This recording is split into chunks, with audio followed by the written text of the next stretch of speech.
And don't forget The One Red Rose by Avram Davidson. Originally published in the September 1975 issue of Playboy magazine. No image necessary on this channel. Its next two appearances were as arguably inappropriate selections for the themes of two anthologies. The first was in Series 4 of the Year's Best Horror Stories in 1986, and the second was in Getting Even, Gripping Tales of Revenge in 1978. The year 1986 saw the story's only solo release in extremely limited chapbook form, but 1998 is when it was released among a collection of the author's tales recommended to all my viewers, the Avram Davidson Treasury, which has so far been republished 6 more times, in which each story is introduced by a different author who has some personal connection with it. For those unfamiliar with his work, Davidson typically uses an even combination of science fiction, fantasy, and humor, often steeped in Jewish mysticism and with an incredible understanding of lesser-known history.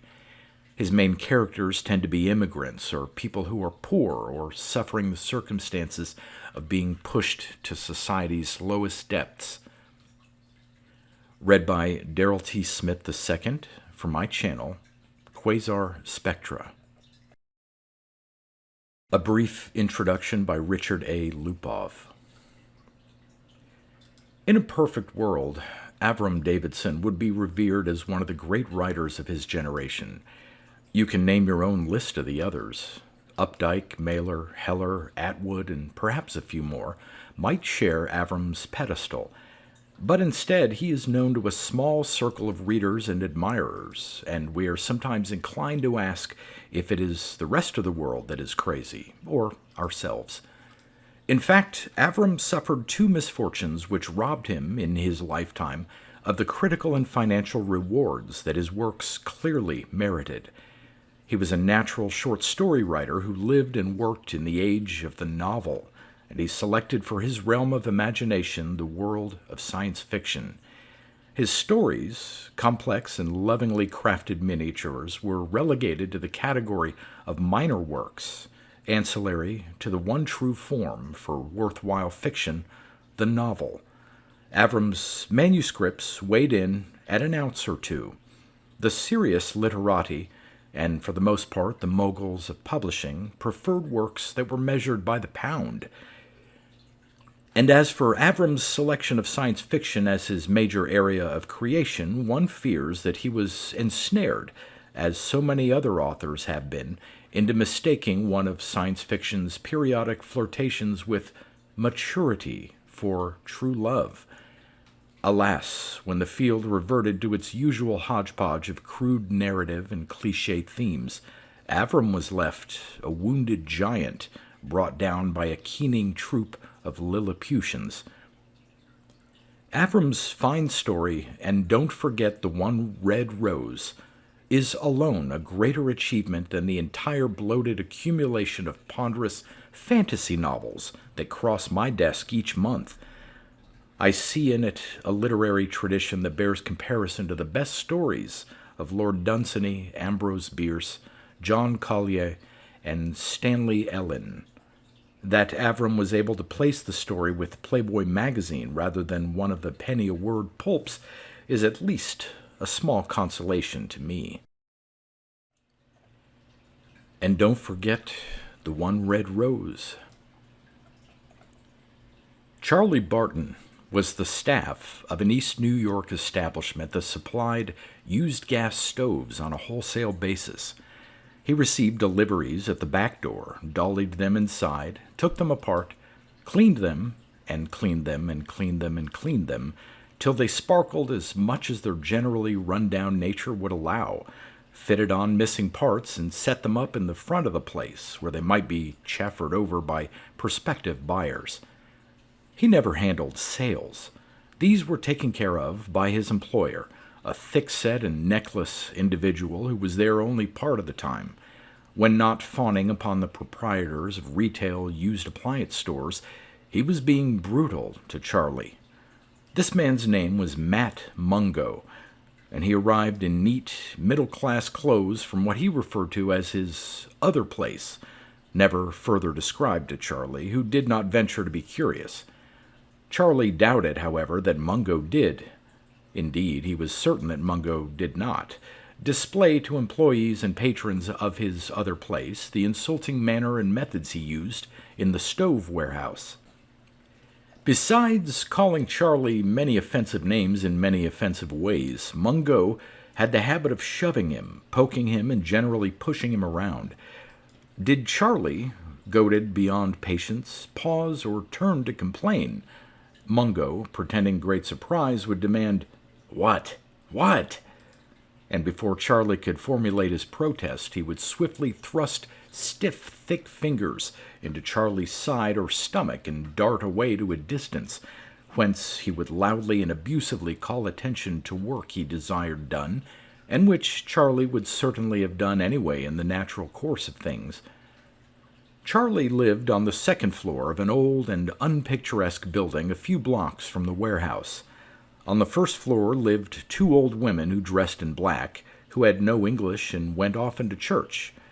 On the top floor lived an Asian man about whom Charlie knew nothing. That is, he knew nothing until one evening when, returning from work and full of muscular aches and pains and resentments, he saw this man trying to fit a card into the frame of the nameplate over the man's doorbell in the downstairs entrance. The frame was bent, the card resisted. Charlie pulled out a rather long knife and jimmied the ancient and warped piece of metal.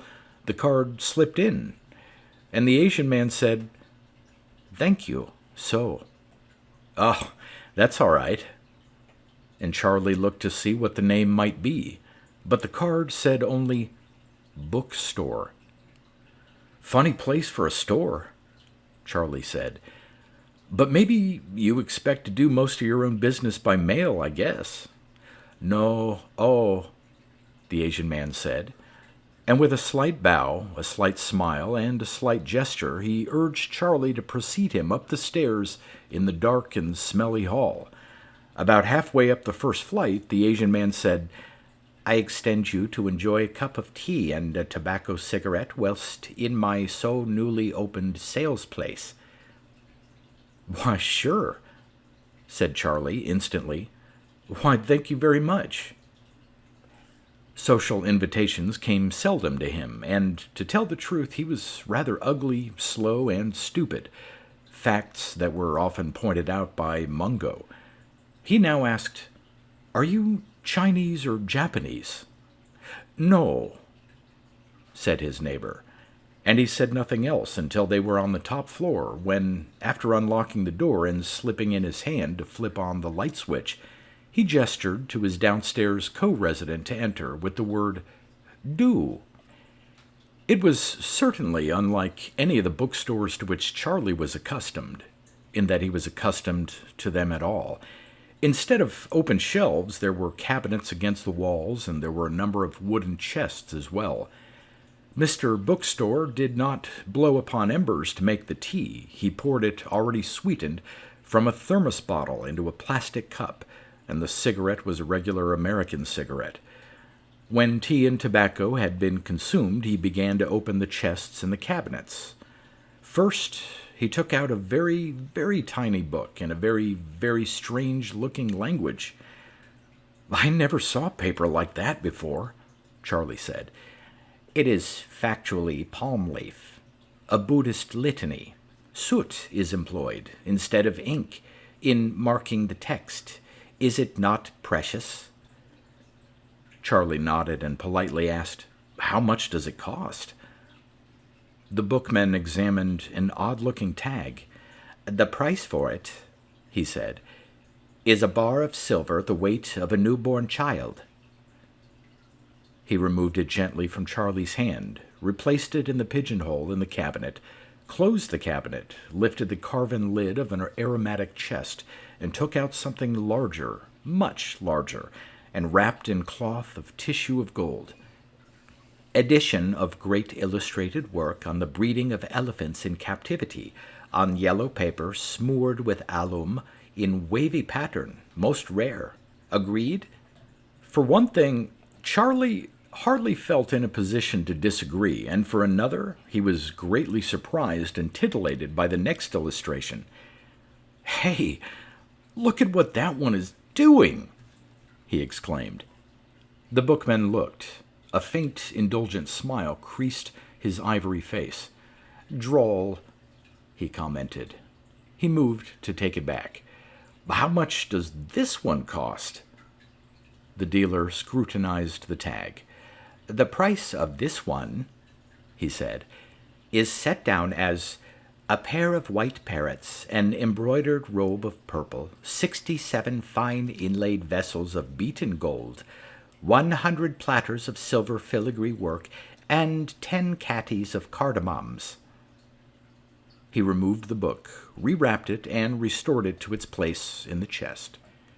"Did you bring them all from your own country, then?" "All," said the Asian man, nodding. "Treasures of my ancestors brought in across the ice-fraught Himalayan passes upon the backs of yaks. Perilous journey." He gestured. "All which remains tangibly of ancient familial culture." Charlie made a sympathetic squint and said, "Say, that's too bad. Say, I remember now.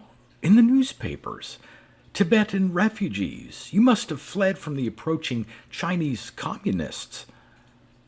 The bookman shook his head. "Factually not. Non-Tibetan.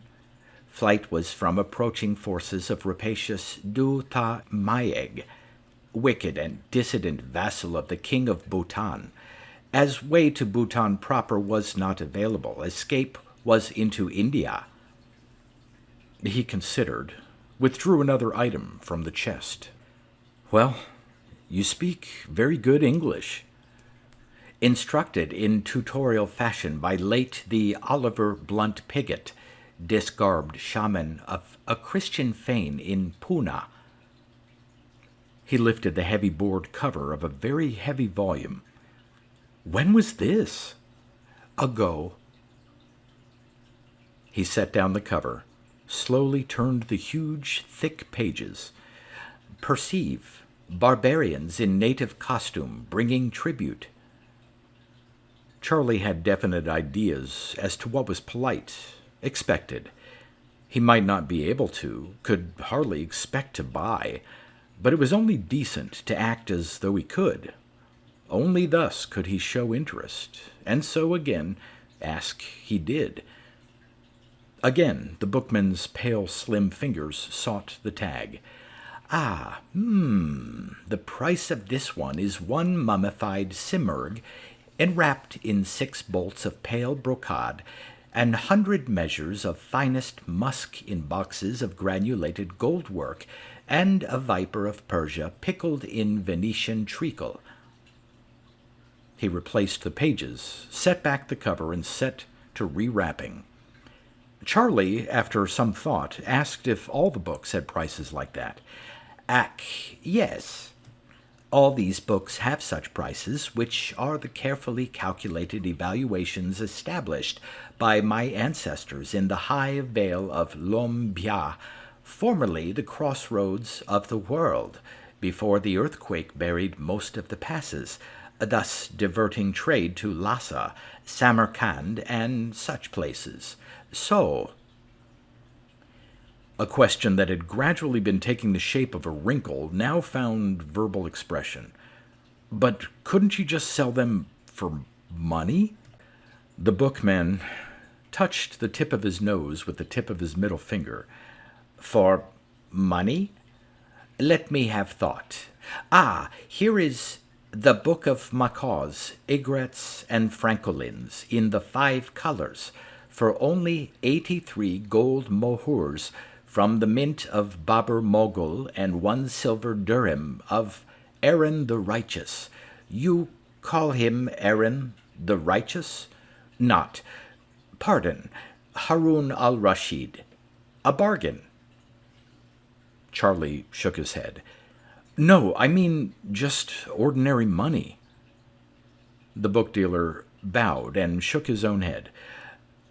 "Neighboring sir," he said, "I have not 27 times risked my life, nor suffered pangs and pains innumerable, merely to sell for ordinary money these treasures handed down from my progenitors, nor ignore their noble standards of value. Oh, nay." And he restored to its container the book of macaws, egrets, and francolins, in the 5 colors. A certain stubbornness crept over Charlie. "Well, then, what is the cheapest one you've got, then?" he demanded. The scion of the High Vale of Lombia shrugged, fingered his lower lip, looked here and there, uttered a slight and soft exclamation, and took from the last cabinet in the far corner an immense scroll. It had rollers of chalcedony with ivory finials, and a case of scented sammal wood, lacquered in vermilion and picked with gold. Its cord weights were of banded agate. "This is a mere diversion for the idle moments of a prince. In abridged form, its title reads, 'Book of Precious Secrets on How to Make Silver and Gold from Dust, Dung, and Bran. Also, how to obtain the affections, plus 138 attitudes for carnal conjunction and 60 recipes for substances guaranteed to maintain the stance as well as tasting good, by a sage.'" He opened the scroll and slowly began to unwind it over the length of the table. The pictures were of the most exquisitely detailed workmanship and brilliant of color, on which crushed gold quartz had been sprinkled, while the glorious pigments were as yet still wet. Charlie's heart gave a great bound, then sank. "No, I said the cheapest one." His host stifled a very slight yawn. "This is the cheapest," he said, indifferent almost. "What is cheaper than lust, or of less value than alchemy or aphrodisiacs? The price, he said, examining the tag, which was of ebony inlaid with jasper. "The price is the crushed head of a sandal merchant of Babylon, with a red rose between his teeth, a trifle. The precise utility of that escapes me, but it is of no matter. My only task is to obtain the price as established, that, and of course to act as your host until the stars turn pale." Charlie rose. "Well, I guess I'll be going anyway," he said. "I certainly want to thank you for showing me all this. Maybe I'll be back tomorrow for something, if they haven't all been sold by then." His heart knew what his heart desired. His head knew the impossibility of any of it, but his lips at least maintained a proper politeness, even at the last. He went down the stairs, his mind filled with odd thoughts, half enjoyable, half despairing. Heavy footsteps sounded coming up. Who was it but Mungo? "I thought you said you lived on the 2nd floor," he said. "No use lying to me. Come on, dumbbell, I need you. Earn your goddamn money for a change. My funkin' car's got a flat. Move it, I tell you, spithead. When I say move it, you move it." And he jabbed his thick, stiff fingers into Charlie's kidneys, and, ignoring his employee's cry of pain, half guided, half goaded him along the empty block lined with closed warehouses where, indeed, an automobile stood, somewhat sagging to one side. "Get the goddamn jack up. What are you dreaming about? Quit stumbling over your goddamn feet, for Christ's sake. You think I got nothing better to do? You think I do nothing but sell greasy stoves to greaseballs? Move it, nipplehead. I want you to know I also own the biggest goddamn shoe store in Babylon, Long Island. Pick up that tire iron